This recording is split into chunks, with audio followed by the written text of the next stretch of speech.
Assalamualaikum warahmatullahi wabarakatuh. Bismillahirrahmanirrahim.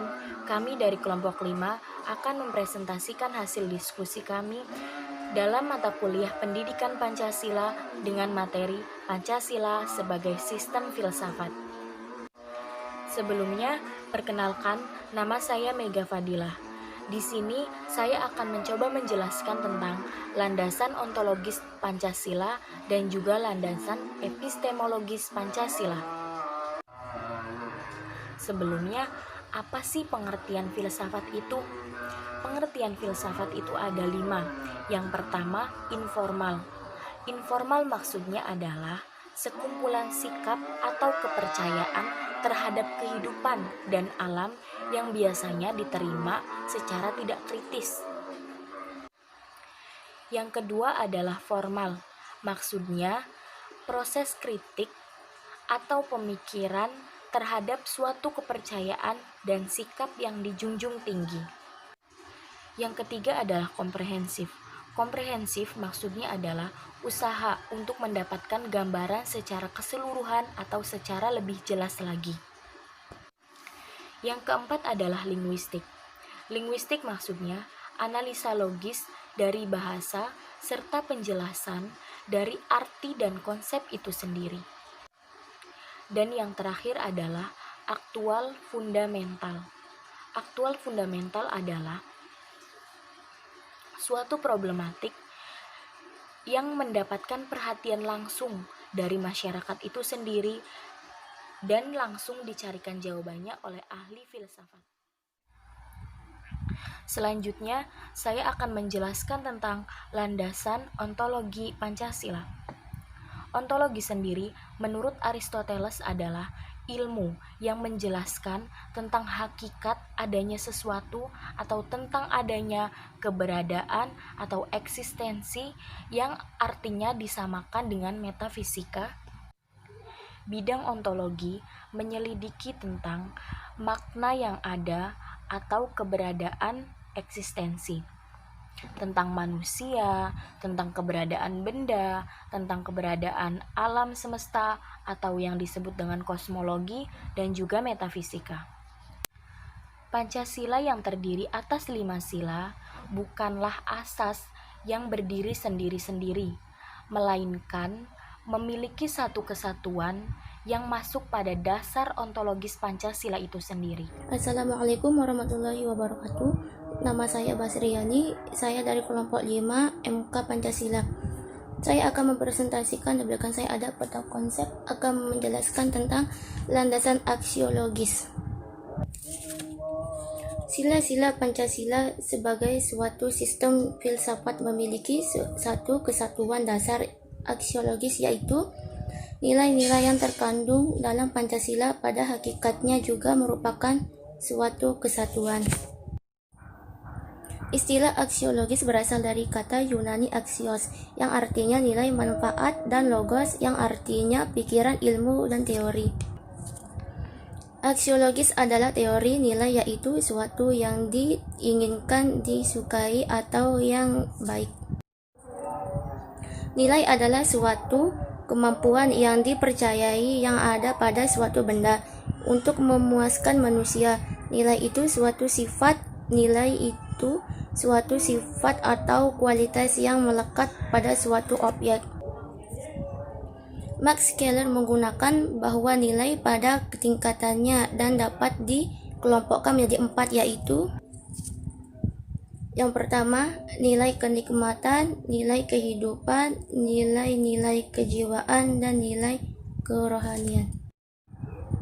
Walter J. Everett menggunakan nilai-nilai manusia ke dalam 8 kelompok, yaitu yang pertama, nilai ekonomis, nilai kejasmanian, nilai hiburan, nilai sosial, nilai watak, nilai estetis, nilai intelektual, dan nilai keagamaan.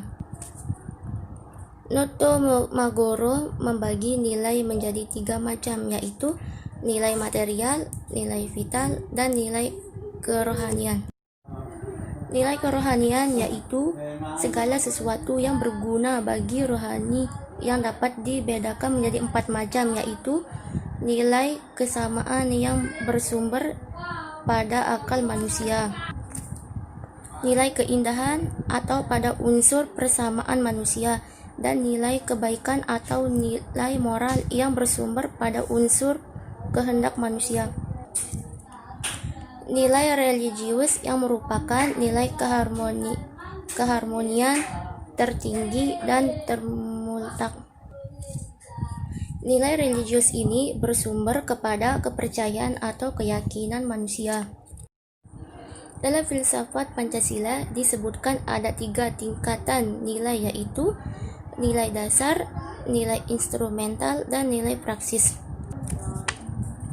Nilai-nilai dalam Pancasila termasuk nilai etik atau nilai moral merupakan nilai dasar yang mendasari nilai instrumental dan selanjutnya mendasari semua aktivitas kehidupan masyarakat berbangsa dan bernegara. Secara aksiologis, bangsa Indonesia merupakan pendukung nilai-nilai Pancasila, yaitu bangsa yang berketuhanan, yang berkemanusiaan, yang berpersatuan, yang berkemasyarakatan, dan yang berkeadilan sosial. Pengaturan penerimaan dan penghargaan atas nilai-nilai Pancasila itu menampak dalam sikap, tingkah laku, dan perbuatan bangsa Indonesia, sehingga menerima sifat khas sebagai manusia Indonesia. Sekian, sampai di sini saya mempresentasikan, kurang lebih mohon maaf. Assalamualaikum warahmatullahi wabarakatuh. Baik, saya Arifin Asa akan melanjutkan pemaparan dari rekan saya. Nah, pada kesempatan kali ini saya akan memaparkan sedikit mengenai pengertian filsafat dan juga filsafat Pancasila. Di filsafat Pancasila sendiri ada beberapa bagian.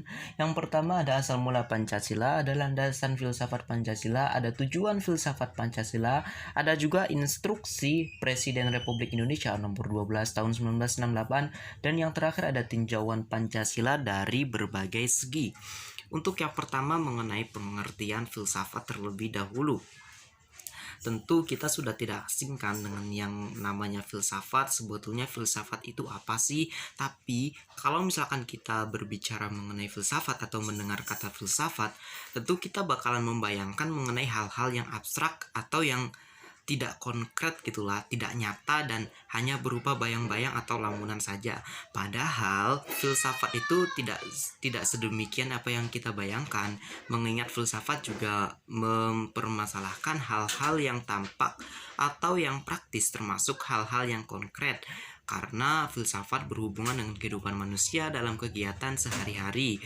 Misalnya apa nih?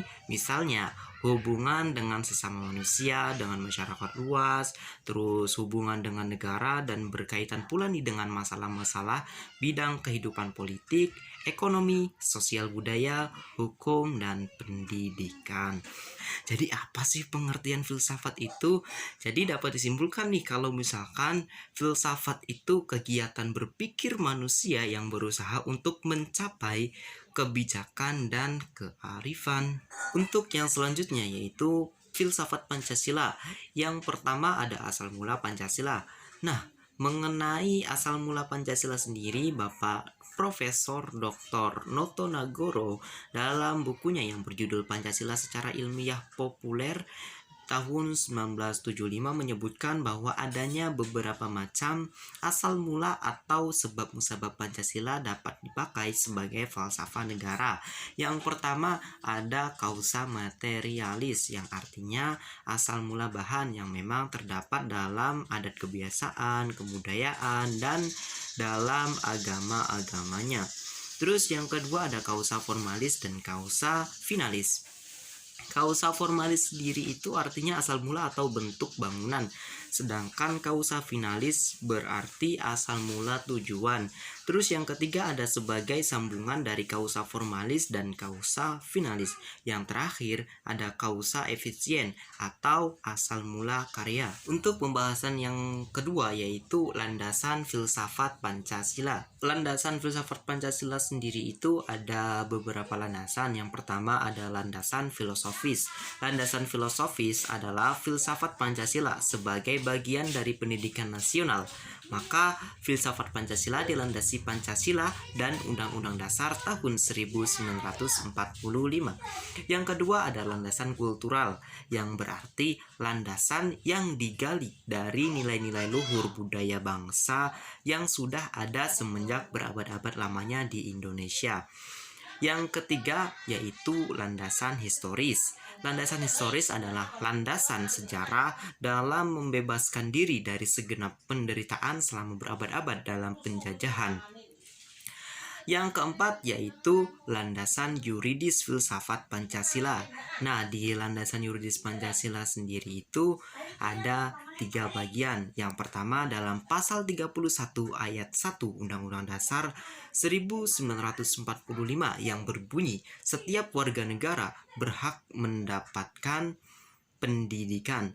Yang kedua dalam Undang-Undang Nomor 20 Tahun 2003 tentang Sistem Pendidikan Nasional. Terus yang ketiga yaitu keputusan Dirjen Dikti Depdiknas nomor 43 Dikti Cap 2006 tentang rambu-rambu pelaksanaan kelompok mata kuliah pengembangan kepribadian di perguruan tinggi. Pembahasan selanjutnya dalam filsafat Pancasila yang ketiga yaitu ada tujuan filsafat Pancasila. Tujuannya yaitu yang pertama menjadi pribadi yang beriman dan bertakwa kepada Tuhan Yang Maha Esa. Yang kedua sehat jasmani dan rohani, berakhlak mulia dan berbudi pekerti luhur. Yang ketiga memiliki kepribadian yang mantap, mandiri dan bertanggung jawab sesuai hati nurani. Yang keempat, mampu mengikuti perkembangan iptek dan seni. Dan yang terakhir, mampu ikut mewujudkan kehidupan yang cerdas dan berkesejahteraan bagi bangsanya. Untuk yang selanjutnya yang keempat yaitu Instruksi Presiden Republik Indonesia nomor 12 tahun 1968. Lahirnya instruksi ini telah menguatkan keberadaan Pancasila yang isinya menyebutkan bahwa Pancasila yang resmi adalah Pancasila yang tata urutan atau rumusan sila-silanya ada pada alinea keempat pembukaan Undang-Undang Dasar tahun 1945. Selain itu, tujuan dari Inpres atau Instruksi Presiden sendiri itu untuk mendapatkan keseragaman dalam penulisan dan pengucapan Pancasila yang resmi dipergunakan, mengingat bahwa Indonesia dalam perkembangan kehidupan bernegara itu telah dipergunakan 3 macam undang-undang dasar. Yang pertama, Undang-Undang Dasar tahun 1945. Terus yang kedua ada Konstitusi RIS tahun 1949. Dan yang ketiga, Undang-Undang Dasar Sementara tahun 1950. Untuk filsafat Pancasila yang kelima yaitu ada tinjauan Pancasila dari berbagai segi. Segi yang pertama yaitu ada segi etimologis atau dari asal kata. Nah, istilah Pancasila sendiri yaitu berasal dari bahasa Sanskerta yang mengandung 2 macam arti nih. Yang pertama yaitu Pancasila. Panca artinya 5, sedangkan Sila dengan I yang dibaca pendek itu artinya dasar, sehingga Pancasila dengan I yang dibaca pendek memiliki arti 5 dasar. Sedangkan kalau misalkan Pancasila dengan I yang dibaca panjang itu memiliki arti peraturan tingkah laku yang penting, sehingga Pancasila dengan I yang dibaca panjang itu memiliki arti 5 aturan tingkah laku yang penting. Segi yang kedua yaitu historis. Nah, dari segi historis sendiri ini setelah kerajaan Majapahit jatuh, kemudian dikenal dalam masyarakat Jawa khususnya istilah Molima. Apa aja sih Molimanya? Yaitu moh mateni atau dilarang membunuh, terus moh maling dilarang mencuri, moh madon dilarang untuk memain perempuan, moh madat dilarang memakai narkoba, dan juga moh main dilarang berjudi.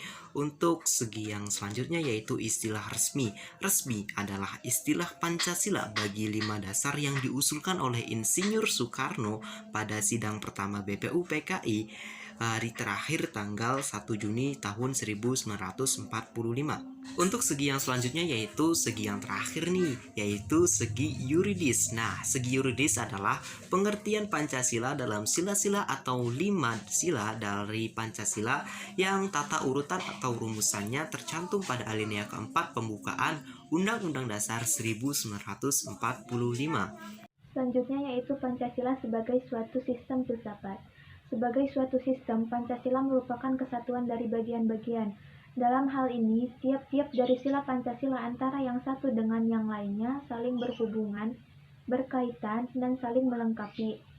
Pada hakikatnya, Pancasila merupakan suatu kesatuan yang utuh dan bulat, serta tidak bisa dipisahkan di antara sila-silanya. Secara berurutan, Pancasila berada pada bentuk piramid dengan tatanan hierarkis. Mengingat sila pertama menjadi basis daripada sila yang lainnya, sila pertama memiliki kedudukan tertinggi dalam susunan hierarkis piramid dan meliputi, menjiwai, mendasari sila-sila yang lainnya yang kedudukannya lebih sempit. Dengan demikian, sila pertama meliputi, mendasari, dan menjiwai sila kedua, ketiga, keempat, dan kelima. Sila kedua diliputi, didasari, dan dijiwai oleh sila pertama, dan meliputi, mendasari, menjiwai sila ketiga, keempat, dan kelima. Sila ketiga diliputi, didasari, dan dijiwai oleh sila ke-1 dan kedua, dan meliputi, mendasari, menjiwai sila keempat dan kelima. Sila keempat diliputi, didasari, dan dijiwai oleh sila ke-1, kedua, dan ketiga, dan meliputi, mendasari, menjiwai sila kelima. Sila kelima diliputi, didasari, dan dijiwai oleh sila ke-1, kedua, ketiga, dan keempat. Sebagai sistem, Pancasila memiliki ciri-ciri, di antaranya 1. Merupakan kesatuan dari bagian-bagian. Kedua, bagian-bagian tersebut memiliki fungsi masing-masing. Ketiga, saling berhubungan dan ketergantungan. Keempat, keseluruhan dimaksudkan untuk pencapaian tujuan tertentu. Kelima, terjadi dalam lingkungan yang kompleks, yaitu dalam satu kesatuan yang tidak dapat terpisahkan dalam satu wadah Pancasila.